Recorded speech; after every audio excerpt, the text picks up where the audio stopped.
திமுக, காங்கிரஸ் கட்சிகளில் மேல்மட்ட தலைவர்கள் எடுக்கும் முடிவுகள் குறித்து பேசலாம் எனவும், காங்கிரஸ் எம்பி மாணிக்கம் தாக்கூரின் தனிப்பட்ட கருத்தை பற்றி பேசுவது பொருத்தமாக இருக்காது எனவும் அமைச்சர் மனோ தங்கராஜ் தெரிவித்தார்.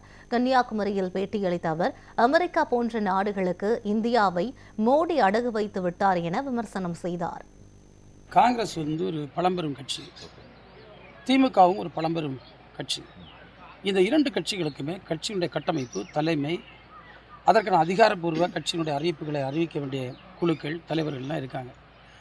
அவங்க கூடி ஒரு விஷயத்தை பேசினா நம்ம அதை பற்றி பேசலாம்.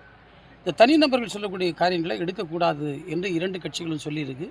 இரண்டு கட்சி தலைமையுமே கீழே இருக்கக்கூடியவர்கள்ட்ட நீங்கள் இது குறித்து எந்த விமர்சனங்களும் தன்னபர் இதுகளாம் கருத்துக்கள் தெரிவிக்க கூடாது என்று சொல்லியிருக்கிறார். அதை மீறி சொல்லக்கூடியவர்களை பற்றி நம்ம கருத்து பேசுவது பொருத்தமாக இருக்காது. நம்முடைய பட்ஜெட் கூட்டத்தொடர் முடிந்த உடனே பிரதமர் அது குறித்து பதிலளித்து பேசுவார். அந்த பாரம்பரியம் எங்கே போச்சு? ஏன் அது ஒழிச்சு பண்ணார்?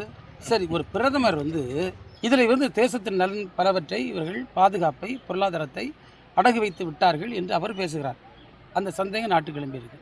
இல்லைன்னா இங்கேருந்து போடக்கூடிய பொருளுக்கு 18%, அங்கேருந்து வருகின்ற விவசாய விளைபொருட்களுக்கு 0% டேக்ஸ்ன்னு, இம்போர்ட் டேக்ஸ், எவ்வளோ பெரிய பாதிப்பு.